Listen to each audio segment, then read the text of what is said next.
واتقوا الله لعلكم ترحمون الحمد لله رب العالمين. Ainsi nous rendons grâce à Allah subhanahu wa ta'ala et nous bénissons le sceau du prophète, à savoir le prophète Mohammed sallallahu alayhi wa sallam, celui-là dont la grâce ne cessera jamais de nous habiter jusqu'au jour de la résurrection. Nous prions Allah subhanahu wa ta'ala qui nous donne davantage sa baraka et que nous puissions faire de lui un véritable modèle. Ceci étant, très chers fidèles, nous allons parler aujourd'hui d'une dimension de cette religion que souvent nous la sentons négligée au sein des musulmans. Il s'agit de quoi? Il s'agit de la propriété, l'hygiène et la pureté également. Le Tout-Puissant Allah dit Inna Allah yuhibbut tawwabin wa yuhibbul mutatahhirin. Dieu dit que ceux qui se repentent après avoir commis des péchés, Dieu les aime.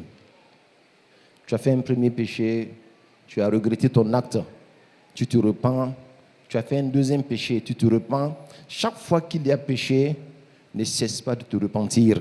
Dieu aime ceux-là qui savent qu'il y a un Dieu qui pardonne les péchés et qu'ils font un retour vers ce Dieu-là toutefois qu'il y a péché. Mais ce n'est pas seulement ceux-là que Dieu aime. Il dit également wa yuhibbul mutatahhirin. Dieu aime ceux qui aiment se purifier, se rendre propres. La propreté et l'hygiène en islam a une très grande dimension. L'islam a accordé à l'hygiène, à la propreté, une dimension que tu ne verras aucunement cette dimension dans une autre religion. Le musulman doit être propre. Et cela dépend de trois choses qui sont autour de lui. Si ces choses-là sont propres, alors nous disons que le musulman également il est propre. Premièrement, le corps du musulman, taharatul badan. Il doit tout faire pour être propre. Son corps, par rapport à toute souillure qui sort de lui, devant comme derrière, il doit rendre ça propre à tout moment. Parce que la prière même n'est valable que lorsque le corps est propre. Et celui-là qui a le corps propre, lui-même, il est content de lui-même, il est fier de lui-même. Partout où il va, il a une certaine sûreté en lui, parce que son corps est propre. Il sait que quelque part, il ne traîne pas de souillure, il ne traîne pas de saleté. Le musulman, Dieu met un accent particulier sur cela. Mais tu peux avoir le corps propre, alors que tes habits ne sont pas propres. Taharatul badan. Dieu met un accent particulier. Wa thiyabaka fatahhir. L'une des premières révélations au prophète Mohammed sallallahu alayhi wa sallam, Dieu dit rends propre tes habits. Rends propre tes habits. Le musulman partout et tout ce qu'il porte doit être propre. Le prophète Mohammed sallallahu alayhi wa sallam, un jour, il a envoyé un groupe de ses compagnons en mission. Et regardez les consignes que le prophète les a données. Il leur a dit avant de partir, veillez sur vos vêtements. Veillez sur vos montures. Ne prends pas n'importe quel cheval pour aller. Regarde parmi tes chevaux le plus élégant. Prends ce cheval-là. Toi-même, le meilleur habit que tu as, porte-le.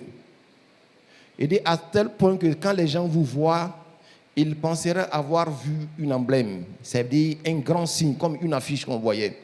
Il faut que les gens vous remarquent à travers vos habillements, à travers vos vêtements, à travers vos montures, mais sans que cela ne soit de l'orgueil.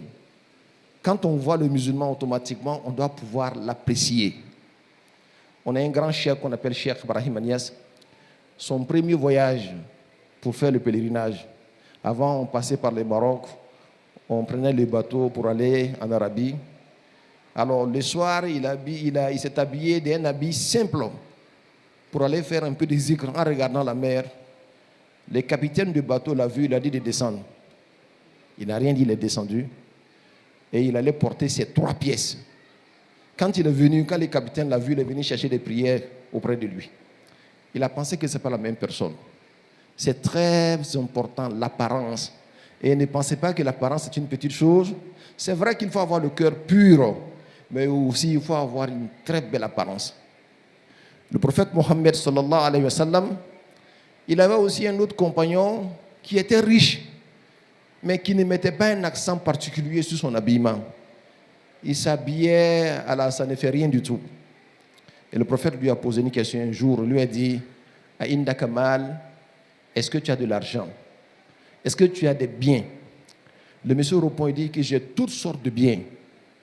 J'ai des bétails, j'ai des chameaux, j'ai des moutons, j'ai des chèvres, j'ai tout ça. Il dit alors, Iza a'taka Allahu al-mala falyura alayka. Il dit si Dieu te donne de l'argent, il faut que cela puisse se sentir dans ton apparence. Dieu t'a donné de l'argent, tu n'es pas pauvre et tu t'habilles comme un pauvre, c'est que tu n'es pas reconnaissant vis-à-vis d'Allah subhanahu wa ta'ala. Si Dieu te donne de l'argent, ne t'habille pas comme un pauvre. Et même quand tu es pauvre, ce n'est pas une excuse pour être malpropre. La pauvreté n'est pas synonyme à la saleté ou au manque d'hygiène. Tu peux être pauvre et être propre. Tu peux être pauvre et avoir ta maison propre. Tes enfants sont bien habillés, ils sont propres. Et c'est ça la religion. C'est ça l'islam. L'islam met un accent particulier sur cela. Et le musulman surtout, à tout moment, il doit être en ablution. Le prophète dit que celui-là qui, avant d'aller sur sa couchette, il a pris le soin de faire ses ablutions. Et il allait se coucher. À chaque mouvement qui émane de lui, Dieu envoie un ange lui faire des prières, qui dit à Dieu, oh Dieu, pardonne-le, parce qu'il allait sur sa couchette étant propre et en ablution. C'est très important. L'ablution elle-même est une protection. Celui qui est toujours en ablution, les satans, les démons ont peur de lui. Il est important de souligner cela, parce que nous disons que notre religion est une religion d'hygiène. Mais quand tu regardes les musulmans, souvent, tu te étonnes de savoir si ce sont vraiment des musulmans à cause de leur habillement. Et ils passent le temps à poser des actions répugnantes. Qu'est-ce que cela veut dire? Tu vois quelqu'un qui vient chez toi, son doigt est toujours dans son nez. On ne sait pas qu'est-ce qu'il recherche là-bas. Ce sont des actions à éviter. Les gens te regardent toujours, toi ton doigt est dans ton nez, et puis quand les gens viennent, tu veux les saluer le premier. Qui va t'étendre la main? Et même quand on t'étend la main, même, ce n'est pas de gaieté de cœur. C'est des actions qu'il ne faut pas faire. Le musulman doit se raser les poils de partout afin qu'il soit propre. Chercher la bonne senteur. Quand il s'arrête à côté de toi, tu es content d'être à côté de lui parce qu'il ne dégage pas une mauvaise odeur. Et ça fait partie des recommandations du prophète Mohammed sallallahu alayhi wa sallam. Sayyidatuna Aïcha, notre mère, elle disait que le prophète Mohammed sallallahu alayhi wa sallam, il dépensait un tiers de ses biens pour la bonne senteur. Il veut que quand tu rentres chez lui là, tu sens que sa maison sent bon. Quand on rentre chez toi, on voit que dans ta maison là, c'est l'odeur de ta cuisine qui est dans ta maison. Et tu prétends être un bon musulman. Comment est-ce que toi-même tu veux que les anges même habitent ta maison? Voyez-vous, ces esprits élevés là, les anges et les rohaniyat n'habitent que dans les endroits où il y a une bonne senteur. Quand toi-même tu sens bon, tu es bien habillé, tu séduis les anges. Tu prends soin de toi. Tu prends soin de tes cheveux. Le prophète Mohammed sallallahu alayhi wa sallam disait que man kana indahu sha'run falyukrimuhu.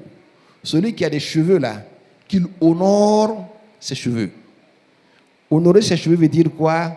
Peigner toujours tes cheveux. Il ne faut pas avoir tes cheveux bizarres comme un rassaman. Il honore ses cheveux. Mieux que ça, il parfume ses cheveux. Le prophète Mohammed, on va se rappeler de quelque chose. Partout où il allait, il avait un peigne avec lui. Quand il voit, il avait un peigne et un petit miroir avec lui. Il veillait sur lui-même. Parce que tel que tu t'apprécies, c'est comme ça que les autres t'apprécient. Toi-même, tu te regardes dans le miroir. Tu n'es pas bien habillé, tu es malpropre. Toi-même, tu n'es pas fier de toi.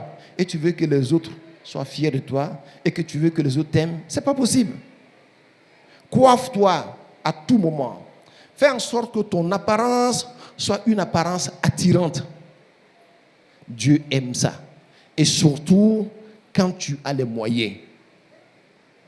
Quand tu as les moyens et tu te passes comme un pauvre, Inch'Allah, si tu ne prends garde, tu vas devenir pauvre. Parce que c'est ce que tu aimes. Tu vas apparaître comme un pauvre. Inch'Allah, le bien que Dieu t'a donné, là, il va te retirer ça. Et tu vas mourir dans la pauvreté. Et personne n'aime ça. S'habiller bien, ce n'est pas de l'orgueil. Ce n'est pas une fierté au-dessus de la norme. C'est une recommandation d'Allah subhanahu wa ta'ala. Et surtout, fais-le avec une bonne intention. Je ne parle pas de ceux qui s'habillent bien pour aller attirer les femmes. Non, ce n'est pas de ça que je parle. Quand tu le fais, parce que c'est une recommandation d'Allah subhanahu wa ta'ala, tu verras que les satans, les mauvaises femmes ne peuvent pas t'approcher. Parce que ton intention du départ est bonne. Et Dieu lui-même prend le soin de te protéger. Le prophète Mohammed était l'homme le plus beau. Dieu a créé la beauté et il a donné la moitié de la beauté à qui? À Sayyidina Youssoufa. Mais Dieu a fait que cette beauté soit dépourvue d'aura. À tel point que quand les femmes le voyaient automatiquement, elles couraient vers lui. Contrairement au prophète Mohammed sallallahu alayhi wa sallam, il était beau, mashouban bil jalali. Mais sa beauté était encerclée d'une aura. Quand tu le vois, tu veux l'aimer. Man ra'ahu badihatan habahu. Quand tu le vois automatiquement, tu le crains. Tu dis, mais quelle est cette beauté-là? Tu as peur toi-même. Wa man khalatahu ahabbahu. Mais quand tu te rapproches de lui, tu vois que tu ne peux plus te séparer de lui, tellement il est beau, il est doux. Il avait à la fois ces deux types de beauté, la beauté comportementale et la beauté de l'hygiène autour de lui. Il sentait bon. Souvent, ses compagnons, en marchant dans la ville, ils disaient que le prophète est passé ici. Parce que son parfum est resté dans les rues où il marchait. C'est très important. Si tu n'as pas la senteur du prophète Mohammed, aujourd'hui, le bon parfum, là, ça ne coûte pas cher. Achète-toi un bon parfum. Quand tu rentres chez toi, ta femme elle-même, elle est contente de te voir. Il y a des gens, même quand ils rentrent chez eux, même sa femme même fuit de lui. Et puis tu espères que la soirée sera bonne. Ça va être bon comment? Un homme doit soigner son apparence pour sa femme. Comme la femme également doit soigner son apparence pour son mari. C'est ça notre religion. Notre religion exige cela de nous. Le prophète Mohammed sallallahu alayhi wa sallam, quand il voyageait, du retour de son voyage, ses femmes accouraient pour voir son arrivée. Elles le regardaient et disaient, mais regarde comment il est habillé. Ouh, comment il est beau. Ces femmes elles-mêmes, elles sont séduites à toute fois qu'elles le voient. Parce qu'il est toujours bien habillé, tenu correct. Et il ne pose pas d'action répugnante devant les gens. Il n'est pas là, il met sa main dans son pantalon devant les gens. Non, non, non, ce n'est pas comme ça qu'il fait. Le musulman doit éviter toutes sortes de comportements qui font que les gens n'ont pas envie d'être avec toi. Ta tenue est propre. Même si elle n'est pas chère, elle est propre. Et quand tu as le moyen d'avoir de nouvelles tenues, offre-toi de nouvelles tenues. Sayyidina Omar ibn Khattab est allé voir le prophète Mohammed. Et il était bien habillé. Le prophète lui a dit, l'habit que tu portes là, est-ce que c'est des nouveaux habits ou bien des anciens que tu as lavés? Il dit, ce sont des anciens que j'ai lavés. Il dit, si tu as le moyen, achète-toi de nouveaux habits. Achète-toi de nouveaux habits. Avoir de nouveaux habits, là, ce n'est pas interdit quand tu as les moyens. Imam Malik, quand il décédait, vous savez combien de paires de chaussures on a retrouvé chez lui? 80 paires de chaussures. 80. Qui a 20 paires de chaussures à la maison chez lui là-bas? Ce n'est pas de l'exagération. Surtout, vous qui êtes devant les gens, vous qui êtes le modèle, vous qui êtes les chefs, vous qui êtes les patrons. Il faut que quand vous venez chez vous, dans votre lieu de travail, qu'on sente que le patron est venu.